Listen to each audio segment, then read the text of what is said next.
मैं हूं नवी सती। जैसे कि आप जानते हैं जनाब, इलेक्शन जो जो करीब आ रहे हैं, आज भी जो सुप्रीम कोर्ट की तरफ से कुछ चीज़ें सामने आई हैं। इलेक्शन कमीशन ने फ़ौरन इवन नोटिफिकेशन निकाले हैं, पुलिस को कहा है। लेवल प्लेइंग फील्ड के ऊपर तहरीक इंसाफ सुप्रीम कोर्ट में गई थी। लेट्स सी ग्राउंड पे क्या होता है। इस वक्त मुस्लिम लीग नून और तहरीक इंसाफ दोनों में इस वक्त जो है वो टिकट के मामले पर जो है वो कुछ इख्तलाफात सामने आ रहे हैं। इवन इस्लामाबाद रावलपिंडी में कहीं शेख रशीद साहब पीटीआई से कुछ मांग रहे हैं, तो इस्लामाबाद में कुछ वकला मांग रहे हैं, और कुछ हैवी वेट लोग भी मौजूद हैं, और कुछ इवन पीटीआई के वर्कर्स भी शायद देख रहे हैं कि उन्हें टिकट मिलेंगे या नहीं मिलेंगे। रावलपिंडी की बात करें तो इस वक्त गमसान की इस वक्त लड़ाई हो रही है। अगर हम बात करें हनीफ अब्बासी और चौधरी तनवीर के जो हलके हैं, जहाँ पर एक फेक लिस्ट भी जारी कर दी गई है। यानी पहले ये कहा गया कि ये जो टिकट है वो फाइनल हो गए हैं, 56 का भी 57 का भी, और फिर उस फेक लिस्ट को इन डिलीट कर दिया गया। और ये बहुत से ग्रुपों में मौजूद थी। ये सबको पता है कि वो बेसिकली लिस्ट किसने वायरल कराई और उसके बाद डिलीट क्यों हुई।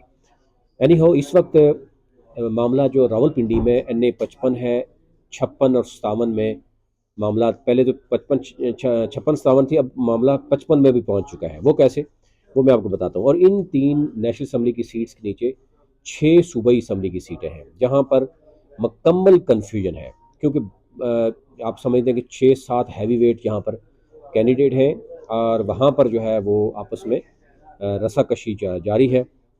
मैं आपको बताऊं कि NA 55 में मलिक इब्रार मुस्लिम लीग नून की तरफ से, NA 56 में हनीफ अब्बासी और नासिर भट्ट हैं, NA 57 में बैरिस्टर दानियाल हैं, चौधरी तनवीर के साहबजादे हैं, और सज्जाद खान हैं।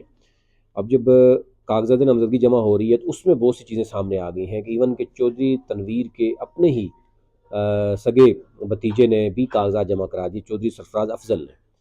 और फिर NA 56 और 57 में यानी हनीफ अब्बासी ने भी 2 जगह से कागजात जमा करवा दिए, NA 56 से भी और NA 57 से भी।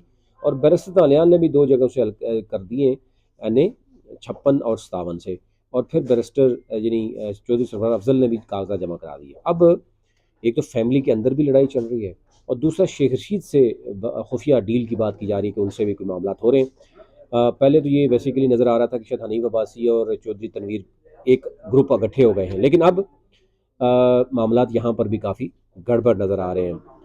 एक तो यह है कि ये मुबैना तौर पर एक चीज़ें चल रही हैं कि चौधरी तनवीर की शेख रशीद को एक ऑफ़र की गई है, और कुछ लोग कह रहे हैं कि कुछ लोगों के थ्रू जो है वो मुलाकातें भी हो रही हैं, और मुलाकातों में पैगाम भी पहुँचाए जा रहे हैं कि शेख रशीद जो है वो NA 56 में खुद लड़ें, 57 में जो है वो चौधरी तनवीर चाह रहे हैं कि उनको सपोर्ट की जाए, और 56 में उनको सपोर्ट मिलेगी चौधरी तनवीर की, और वो अपने राशिद शफीक को वो बजाय 57 में लड़ाने के उसको 55 में ले जाए, जहाँ पे मलिक इब्रार है और कैंट में अच्छा खासा वोट बैंक है।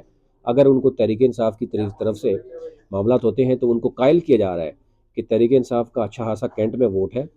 गुज़िश्ता इलेक्शन में आमिर कैनी को तो आपको पता है कोई नहीं जानता, अभी भी आमिर कैनी मुकम्मल तौर पर आउट है। तो मलिक इब्रार को बेसिकली जब टोटल 60,000 के करीब वोट पड़े और आमिर कैनी को 1,20,000 के वोट पड़े, तो तकरीबन यानी 50% का मार्जिन था। तो अभी भी मलिक इब्रार के अगेंस्ट अगर कोई तगड़ा कैंडिडेट आ जाता है तहरीक इंसाफ का, तो मलिक इब्रार के लिए परेशानी ज़रूर बनेगी वहाँ कैंट में, और वोट बड़ा भी है। और मैं आपसे रेशो भी शेयर करूँगा कि टोटल गुज़िश्ता 2018 के में टोटल तहरीक इंसाफ ने कितनी सीटें लीं, कितना वोट बैंक था, मुस्लिम लीग नून का कितना वोट बैंक था, पीपल्स पार्टी का कितना वोट बैंक था पूरे रावलपिंडी और इस्लामाबाद में, बल्कि हम डिवीज़न की भी बात कर लेंगे। अच्छा, इस वक्त पोजीशन ये है कि NA 57 की जो डॉक्यूमेंट्स जमा हुए हैं वो RDA में जमा हुए हैं रावलपिंडी में, तो उधर जो हमारे नुमाइंदे थे उन्होंने जो डिटेल हमसे शेयर की। और NA 55 और 56 के कमिश्नर ऑफिस के करीब आपको पता है वहाँ पर RO है, वहाँ पर जमा हुए। इस वक्त यह है कि चौधरी दानियाल जो है उन्होंने 56 और 57 दोनों जगह पे अप्लाई किया। ये चौधरी तनवीर की जो साहबजादे हैं, हनीफ अब्बासी ने 56 हाँ फेक लिस्ट जारी हुई। अब सवाल ये पैदा होता है कि अगर वो उस फेक लिस्ट के मुताबिक, और एक लम्हे के लिए समझते हैं कि वही वही जैनवन है कि हनीफ अब्बासी 56 में उनको टिकट मिल गया और 57 में जब चौधरी दानियाल को टिकट मिल गया है अगर, तो फेक लिस्ट में फिर फेक लिस्ट शेयर करने की ज़रूरत क्या थी। और अगर टिकट हनीफ अब्बासी को 56 में मिल गया है तो 57 में अप्लाई करने की क्या जरूरत है, और अगर 56 में 57 में जो दनियाल को मिला है 56 में क्यों अप्लाई किया जा रहा है। और सजाद खान ने सिर्फ एक जगह से अप्लाई किया है, वो है 57, और इसी तरह हनीफ अब्बासी ने 2 जगह पे अप्लाई किया। अब चौधरी तनवीर के जो अपने भतीजे हैं उन्होंने भी 57 में अप्लाई कर दिया। तो एक तो फैमिली के अंदर भी चीज़ें ख़राब हो रही हैं, चौधरी तनवीर के लिए बड़ा बताया जा रहा है, ज़राए बता रहे हैं कि उनके लिए परेशानी बन रही है, और दूसरी तरफ हनीफ अब्बासी के लिए बड़ी परेशानी बन रही है। नासिर भट्ट ने क्योंकि पीपी 16 में भी और 56 में भी, और अगर 56 में नहीं मिलता तो पीपी 16 में, तो पीपी 16 में ज़ाहिर है बहुत से लोग आउट हो जाएंगे। सजाद खान ने जो है वो NA 57 में अप्लाई किया, और वो समझते हैं कि NA 57 में उनकी वर्किंग है और उनके साथ ज्यादती होगी कि अगर उनको टिकट नहीं मिलेगा, नहीं दिया जाएगा। तो यूँ चौधरी तनवीर ग्रुप जो है थोड़ा सा यहाँ पर कमज़ोर इसलिए नज़र आ रहा है कि जब बात ये हो रही है कि उनके आके अपने भतीजे वो भी 57 में अप्लाई कर रहे हैं, वो खुद भी कर रहे हैं, हनीफ अब्बासी भी कर रहे हैं। तो अदरवाइज़ पूरे पंजाब में देखेंगे कहीं भी ऐसा नहीं है। यानी इवन आप कई एरियाज़ में जाएंगे जहाँ single one and only Javed Ikhlas है, आप देखें NA 52 में कोई और है ही नहीं है। इसी तरीके से आप अटक भी देख लें, अटक में भी बहुत ही क्लियर है। चकवाल में ज़ाहिर खदशात हैं, आपस में इख्तलाफात भी हैं, जेलम में गमसान की लड़ाई चल रही है, लेकिन यहाँ पर चीज़ें बड़ी क्लियर आ रही हैं। अब ये कहा जा रहा है कि चौधरी तनवीर जो हैं वो शेख रशीद से एक डील करना चाह रहे हैं, और इस डील के नतीजे में वो चाहते हैं कि NA 56 में चौधरी तनवीर ग्रुप जो है वो शेख रशीद को सपोर्ट कर सकता है इनडायरेक्टली, और 57 में वो चाह रहे हैं कि चौधरी शेख रशीद खुद ना आए या अपने भतीजे को 56 में ले जाए, 55 में ले जाए, और वहाँ पर ख़तरे की घंटी जो है बजाई जा रही है मलिक इब्रार के साथ। और मलिक इब्रार ये जानते हैं कि मुस्लिम लीग नून का जो वोट बैंक उनके साथ इंटैक्ट है, लेकिन उनको ये पता है कि PTI का वोट बैंक वहाँ बड़ा है या कम हुआ है, ये भी उनको पता है। और गुज़िश्ता 16-18 माह या तकरीबन 2.5 साल हो गए होने को है, वहाँ पे जो सूरत हाल है वो भी उनके पता है। तो अगर कोई हैवी वेट वहाँ पर कैंडिडेट आ गया तो कैंट का एरिया है, और कैंट के एरिया में पॉपुलर वोट सबको पता है किसका है, और गुज़िश्ता जो वोट बैंक है वो भी मैं आपके साथ शेयर करता हूँ। तो एक तो बड़ा कॉमन सेंस है कि क्या तहरीक इंसाफ का वोट बैंक गुज़िश्ता 2018 के मुकाबले में अभी कम हुआ है या ज़्यादा हुआ है, और अगर वो ज़्यादा हो गया या इंटैक्ट भी है तो फिर उस सूरत में क्या हो सकता है। एक तो ये चीज़ें हैं, और आज क्योंकि तहरीक इंसाफ को मसलसल खुशखबरियाँ मिल रही हैं। एक तो सुप्रीम कोर्ट की तरफ से जो जजेस की तरफ से रिमार्क्स आए हैं कि इमरान खान को अंदर रख कर इलेक्शन करवाना वजह क्या बन रही है। साइफर के मामलात में जो आज रिमार्क सामने आया है वो उस पर अलग से वीडियो करनी पड़ेगी, लेकिन वो आपके सामने है।